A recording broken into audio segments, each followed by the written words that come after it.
உருளைக்கிழங்கு கார போளி. Hello friends, welcome to Subu creation. எல்லோரும் எப்படி இருக்கீங்க? நல்லா இருக்கீங்களா ஃப்ரெண்ட்ஸ்? இன்றைக்கி உருளைக்கிழங்கு வச்சு கார போளி செய்யலாம்.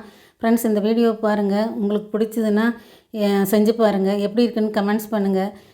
உங்கள் ஃப்ரெண்ட்ஸுக்கு ஷேர் பண்ணுங்கள். சேனலை சப்ஸ்கிரைப் பண்ணி பெல் ஐக்கான் ப்ரெஸ் பண்ணிங்கன்னா என்னோடய வீடியோஸ் உங்களுக்கு உடனுக்குடன் வரும். ஃப்ரெண்ட்ஸ், இப்போ ஒரு தேவையான அளவு உருளைக்கிழங்கை இப்படி வெட்டி குக்கரில் வச்சு 3 விசில் விட்டு எடுத்தாச்சு.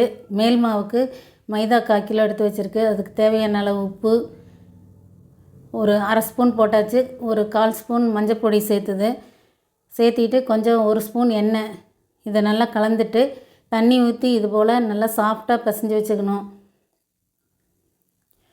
பிசைஞ்சு வச்ச இந்த மாவை ஒரு தட்டு போட்டு மூடி ஒரு 1/2 மணி நேரம் அப்படியே விட்டுறலாம். நல்லா ஊறட்டும்.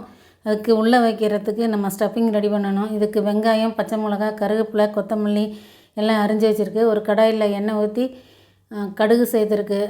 கடுகு நல்லா பொரியட்டும். கடுகு பொரிஞ்சோன்னா ஒரு 1/2 ஸ்பூன் பெருங்காயம், உங்களுக்கு தேவைப்பட்டால் இஞ்சியும் சேர்த்துக்கலாம் பொடியாக அரிஞ்சு. இப்போ கருவேப்பிலை, வெங்காயம் எல்லாம், பச்சை மிளகாய் எல்லாம் சேர்த்தாச்சு.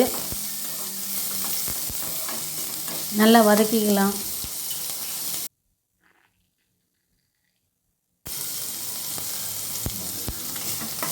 நல்லா கலந்து விட்டு நல்லா வதக்கிக்கலாம். ஸ்டஃபிங்க்கு உள்ளே வச்சு நம்ம ஸ்ப்ரெட் பண்ணும்போது அப்போ தான் வெளியில் வராது.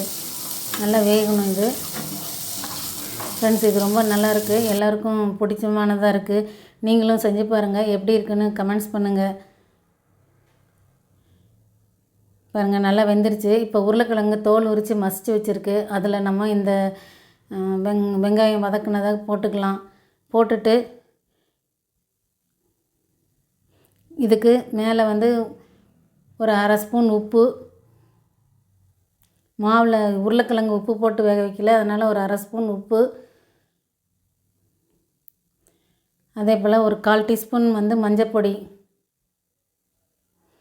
சேர்த்துக்கலாம். சேர்த்துட்டு நல்லா கலக்கி இது போல் சின்ன சின்ன உருண்டைகளாக உருட்டி வச்சுக்கலாம்.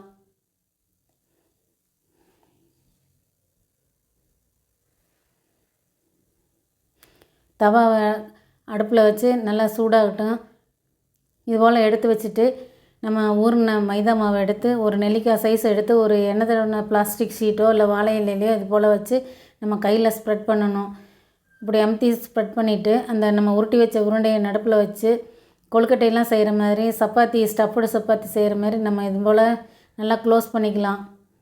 மாவு நல்லா ஊறி இருந்தால் ரொம்ப ஈஸியாக வரும். இது போல் நம்ம உருட்டி மறுபடியும் அந்த ஷீட்லேயே வச்சு ஸ்ப்ரெட் பண்ணணும். கொஞ்சம் எண்ணெயை விரலில் தொட்டுட்டு நல்லா ஸ்ப்ரெட் பண்ணணும். எவ்வளோ லேசாக நமக்கு வருமோ அந்த அளவுக்கு இந்த உருளைக்கிழங்கு வெங்காயம்லாம் வெளியில் வராத அளவுக்கு நல்லா ஸ்ப்ரெட் பண்ணிக்கலாம். இப்போ தவாவில் போட்டு சுற்றி எண்ணெய் ஊற்றி 2 பக்கமும் புரட்டி போட்டு வேக வைக்கணும். ப்ரௌனாக புளியாக வர வரைக்கும் கொஞ்சம் நம்ம வேக வச்சுக்கலாம். இது போல் வரணும். 2 சைடும் அது போல் நல்லா வெந்ததுக்கப்புறம் எடுத்து வச்சுக்கலாம். செய்கிறது ரொம்ப ஈஸி. நீங்களும் செஞ்சு பாருங்கள். எப்படி இருக்குன்னு கமெண்ட்ஸ் பண்ணுங்கள். உங்களுக்கு பிடிச்சா லைக்ஸ் போடுங்க.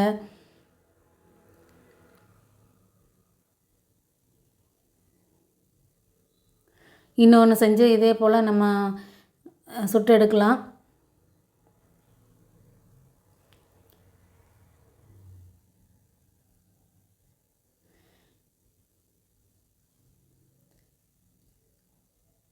அதே போல் போட்டுட்டு நல்லா எண்ணெய் ஊற்றி ஒரு பக்கம் வெந்தோடனே இன்னொரு பக்கம் திருப்பி போட்டு நல்லா வேக விடணும்.